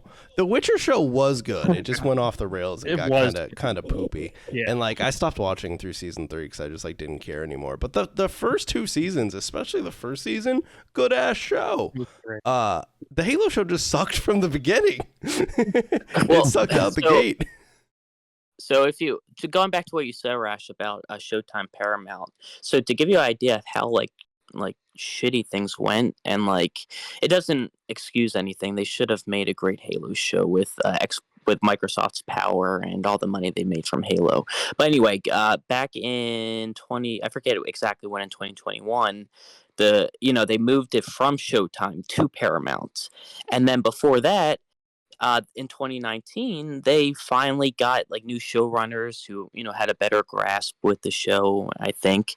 And then COVID hit, and then that caused huge delays. So there's so much development hell with this show, on top of Showtime. I mean, it's still Paramount, has some improvement to do, but all that time with Showtime trying to make a drama, and that's why there's all those like, sex scenes and kissing, because they still, even though it moved to Paramount, they still kept the idea of trying to show John's human side and humanity and all that sort of shit, instead of him being in the armor. So it was just a lot of things.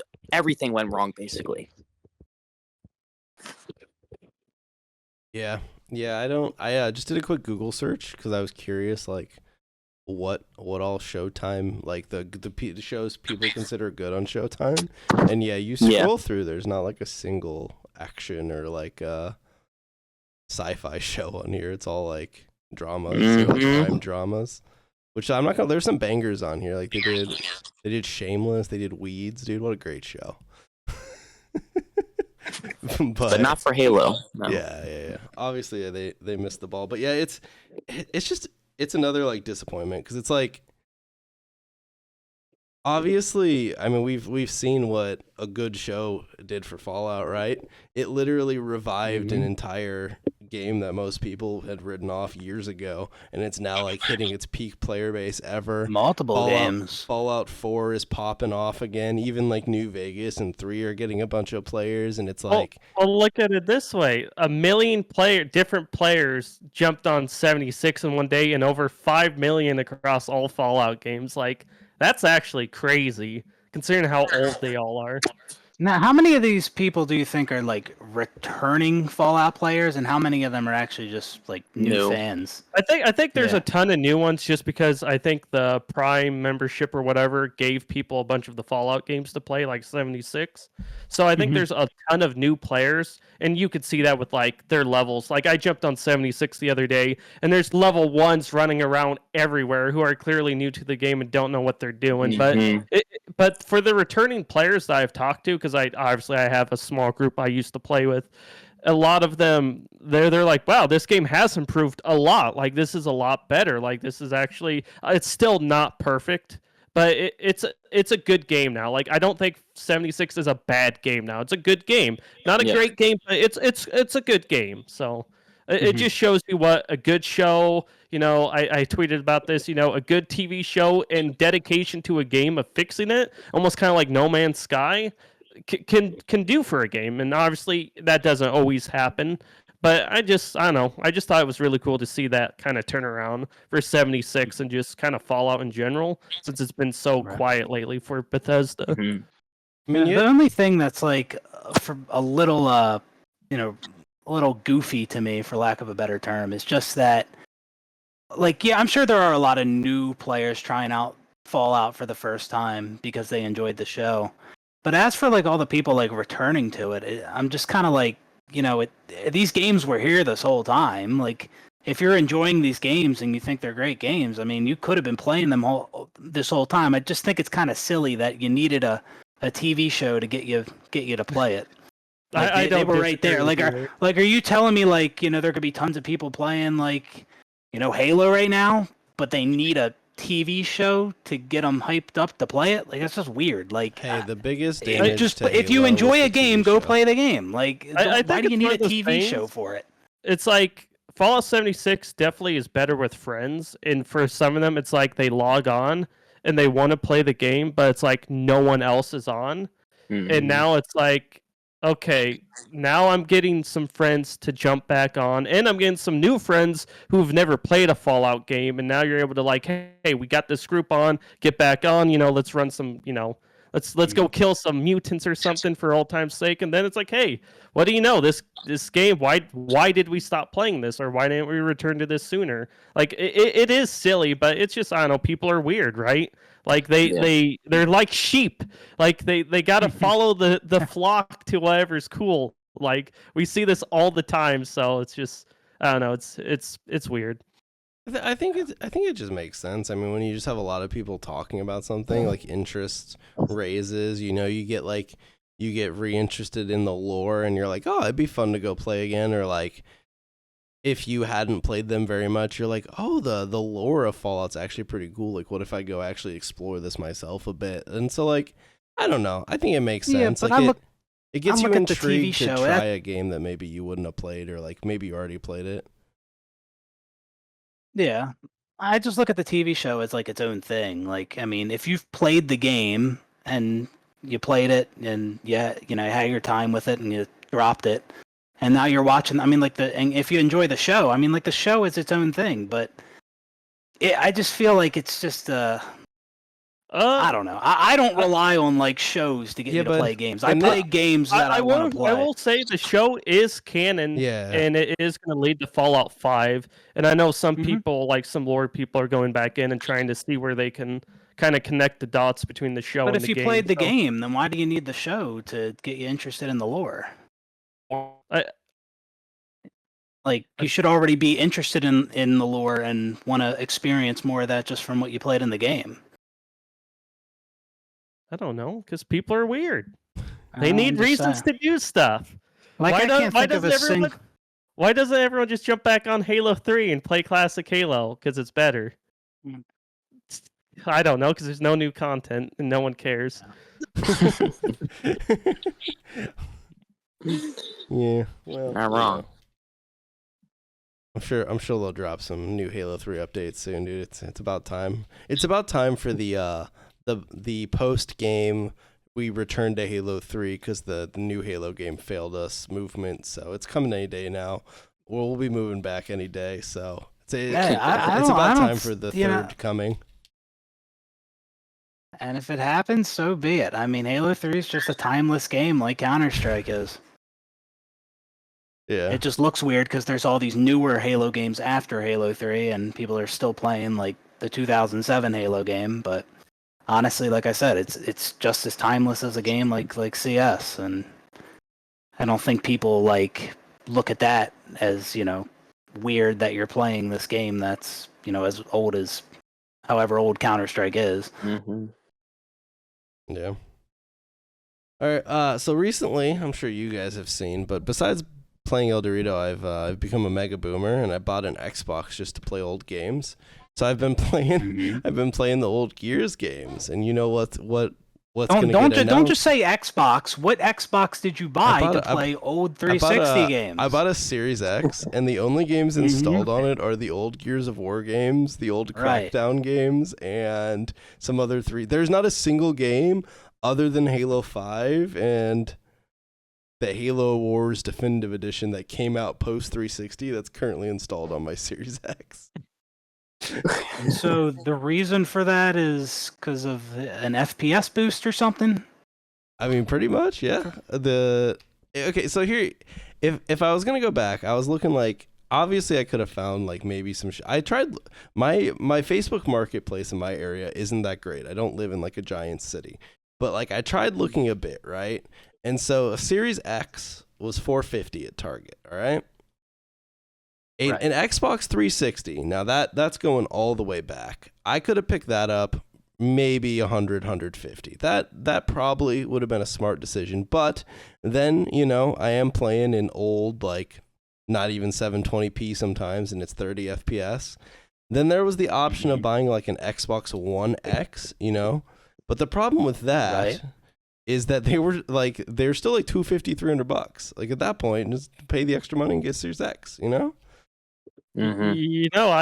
I have like 10 Xboxes. I could have gave you one. Well, you didn't offer that in the group chat when I was talking about buying. I didn't an think Xbox, about Jared. it. Well, this is a Isn't little that late the VCR now, on the table behind you? Yeah, it's basically a is. VCR at this point. It's holding my little PlayStation up. But yeah, so I've been playing a lot of Gears. I played some. Obviously, I played some Fear. I've just been reliving my 360 days. But the Gears is apparently getting an announcement here coming up in June. So what are you guys excited about that? Yeah, I'm down for a new Gears game. I've played all the Gears campaigns. Well, all the mainline ones. Not Judgment. I enjoy them. I actually don't think I've played Judgment either. I played the multiplayer. You didn't miss much with Judgment. But did you play Tactics? No, I didn't play Tactics either. All right, so I've only played the mainline ones. I apologize. Okay. No, I haven't played Judgment or Tactics. So, and I never finished 5. So, unfortunate for 5. Well, I mean that just makes sense. Yeah, I got bored during like the open things. world sections when I was driving around like the paraglider. And I was confused why Yeah, that was in they like, were Gears of rough, War game. I liked that. Yeah. I loved Gears 5 campaign. I thought it was great. Hey, I loved all of it. more power I to didn't you. just like it. I hope it comes back in 6 just to piss people off. I hope it's the whole game. But I'm serious though when I say this. If they add jumping to Gears, it will absolutely change everything. It will be a completely different game. Please add jumping. Just please add it. I feel like that they would piss off too many old school Gears people at this point. Screw them. Making an FPS 2 other at it, just really go all out. Dude, there's that El Dorito mod that lets you play Gears. Like it has the weapons. Oh yeah. And the movement speed in it's so slow. It's so scuffed. Like I hated that movement. The You're just movement walking speed that around was in pissing me sludge. off. Yeah, it's pretty bad. And yeah, But do you guys think Gears has like any? Well, what do you think the potential is of a new Gears game? Do you think it can hit the heights of Gears, or do you think it'll just be like Gears 5 again, where it kind of Gears 5 again. yeah? I just Yeah, think that's I agree. just obvious. I don't. Well, I think it depends, right? I think if they could actually like let's just say they add in like a full-on Forge like Halo, like they did that in Gears. I think that could really do a lot for the game. You know, have a custom game browser, just have all of these like modern features because you know it's going to be on PC too with the crossplay and stuff. So if they can pull off stuff like that, I think we could see it be the biggest Gear since Gears 3. Like I think it could be bigger than Gears 5, but I don't know. It just depends on what kind of features it has. If it's a feature complete game, which I mean in general, it seems like they always do a good job with the Gears games. So I'm not overly worried in that regard. It just kind of comes down to is the gameplay going to be good balance? Are we going to have good? Are we actually going to have new maps? Because I mean, let's be honest. Every Gears of War has just every Gears map. It seems like every single time. So it's like let's actually make it feel like a new, fresh game while not changing too much. Like, let's not have a sawed-off shotgun be like a weapon you can have off spawn because that was stupid and broken. Like, don't do that. Like, just come I on. like how in And give Gears us 5 the story. Lancer is OP, so I never have to shotgun people. I just Lancer them from 10 miles It hurts away. me, man. I love the Nashry. I just think Gears multiplayer is just so niche. Like you either love it or you hate it. It's And weird. I think it's not for a lot of people. Like I mean I don't love it. Just like the clinging to walls, bouncing around, like the way you sprint, no jumping. It's just not for me, you know. See, we I'd add rather- jumping, you become a Gears fan. There we go. Honestly, yeah. If you just moved around the map like you do in Halo or like a lot of other first-person shooters, yeah, I would probably enjoy it more. Rebs, what's your opinion on Gears? Have you played much of it? So, no, I've only completely beat like I remember that train level specifically with Gears of War 1, the ending. Yeah. I beat that, and I don't know. To be honest with you, I really don't know why I never dived into Gears fully. I played like some more recent Gears multiplayer. I tried. And saw how challenging that was to kill people at first.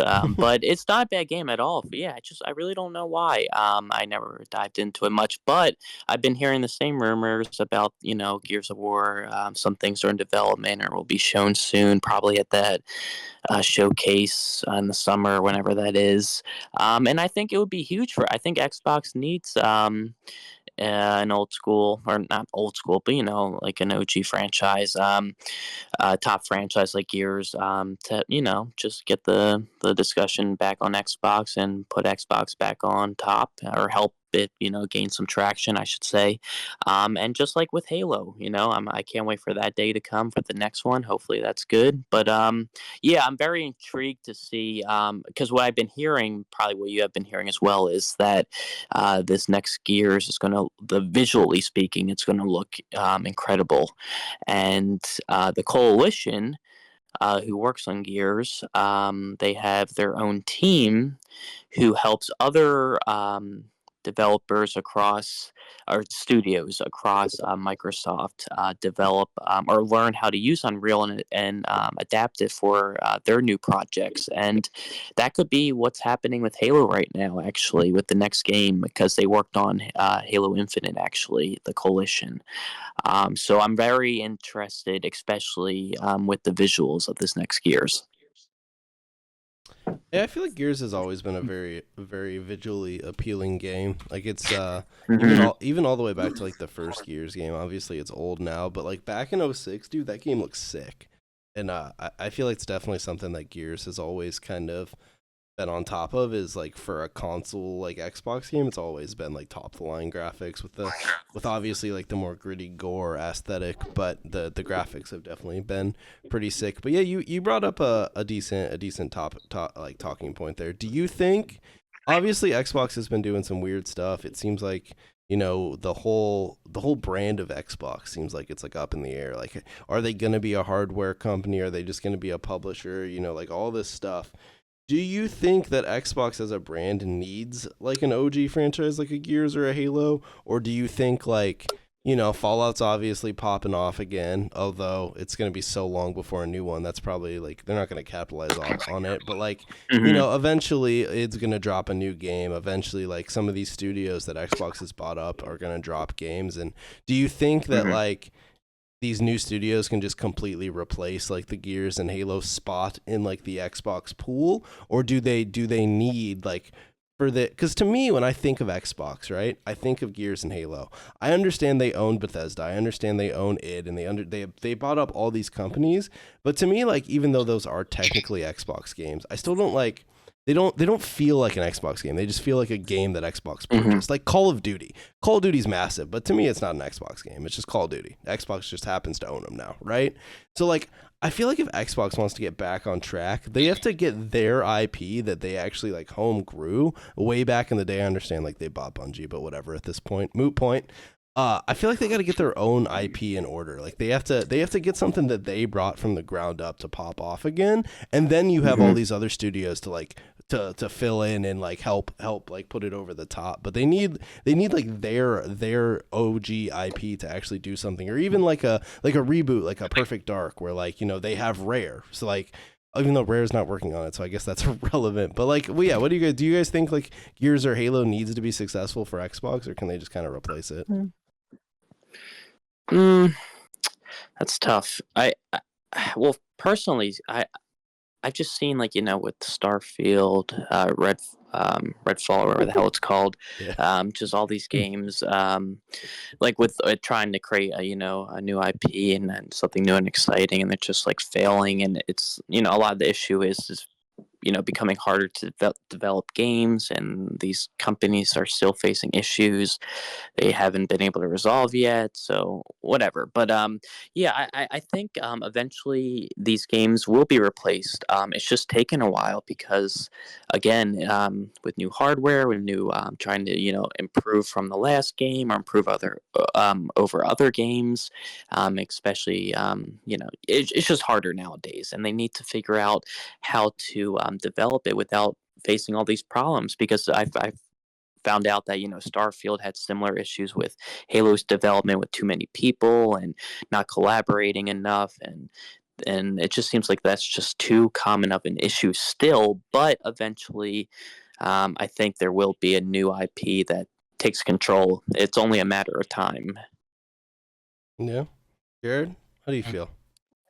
Well, I was gonna say, I think the first real sense of where Xbox is going or what they're gonna be providing people that's not Halo and Gears is actually coming next month with Hellblade 2. Because that's like one of the few games where a bunch of people previewed it from, just all over a bunch of different big gaming sites, and everyone came back super positive about an Xbox game for once. Everyone loved what they played. They liked the direction the game is going in, and they liked the experience they're trying to build. So and even going back to like Hi-Fi Rush, like that could kind of be where Xbox starts building the brand off of these shorter games, but they're really, really well made, good. There's no performance issues, and they're all trying to do something different, almost like Nintendo in a sense. Like you're providing these gaming experiences that you don't really get anywhere else. I mean, obviously, it's a little different because it's on PC too, but you kind of get what I'm saying, just from a gameplay standpoint. Because like Hellblade 2, it's like going to be like a 10-hour game, and it's only 1v1 like battles throughout the whole game, but they're like all curated. The motion captured every single fight in the game you're going to be playing, depending on your weapons and the characters you're going against, and they spent like 100 hours just doing that. So it's really going to be like a state-of-the-art experience that kind of changes the way you look at combat, in these kind of single-player type games from that perspective. So I'm curious to see how the game's going to turn out. From everything we've heard, it's going to be a really, really good game. Everyone seems to love it. Obviously, got to play the full game to find out. But it's those little innovations in like those kind of games that I think could help them kind of stand out a little bit more compared to like some of these other games we begin, like Redfall, which was an absolute disaster. So and something other than Forza, because obviously Forza is always good, but it is a racing game, and it's just go around the track or race people, whatever. So they just really need those standout experiences, and hopefully this carries over to games like Fable. Like no one's talking about Fable. That was supposed to come out this year. Like, well, what's going on with Fable? Like it's just like I don't know. It's just a wait and see at this point. Yeah. All right, PopQ, you're closing out the podcast. How do you feel about it?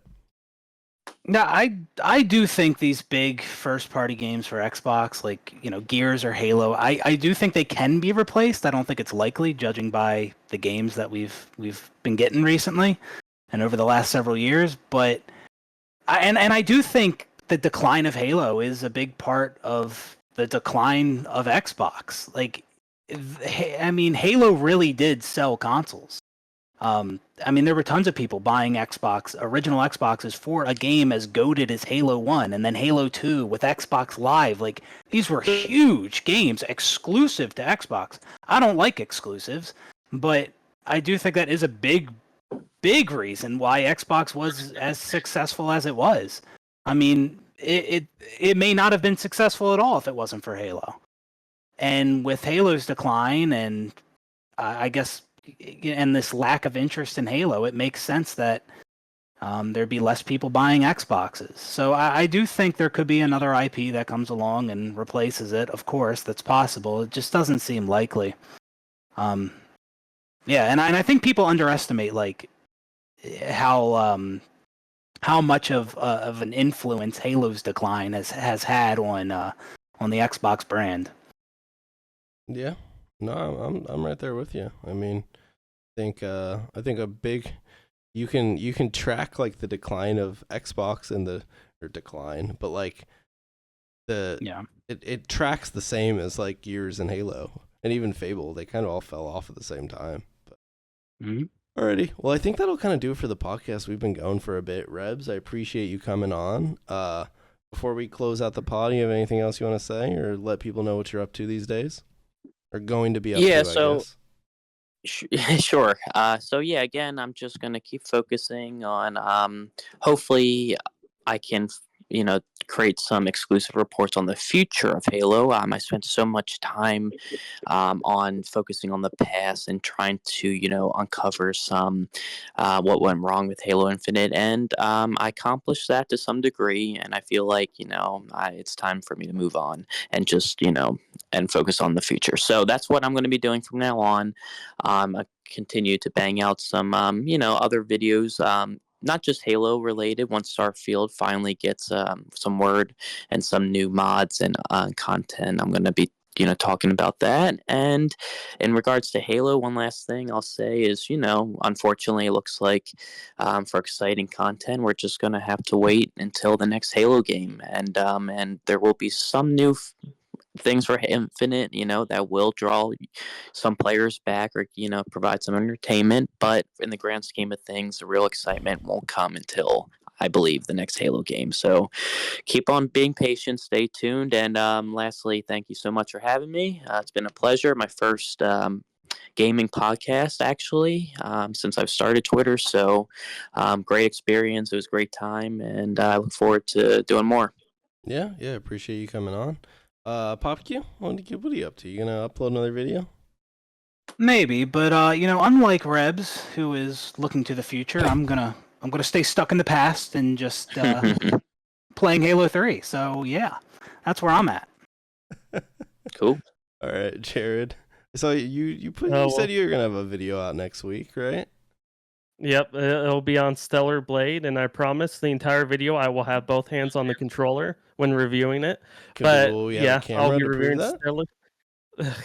I mean, look at this thing; it hardly works as it is. But yeah, Stellar Blade's coming up. Hellblade 2 obviously comes out next month. There might be a Paper Mario video in the works as well. I know we'll see how everything plays out, give or take. So yeah, is Stellar Blade another 100-hour thing? No, it's like 30 hours, thank God. Like after putting 300 hours this last couple weeks into 2 games, I'm over that. Yeah. I need a short game in my life. Dude, 30 hours, that's like nothing for you. That's one day's work. Oh yeah, I'll play for 20 hours straight. That's no big deal. All right. Well, I appreciate everyone listening to the podcast. Probably have the VOD up tomorrow or whenever. We'll be back in a couple weeks. I don't know who the guest will be yet, but we'll try and get someone. And yeah, we'll go ahead and throw the Twitch viewers toward someone here. But yeah, I appreciate everyone coming on, and we'll see you again in a couple weeks.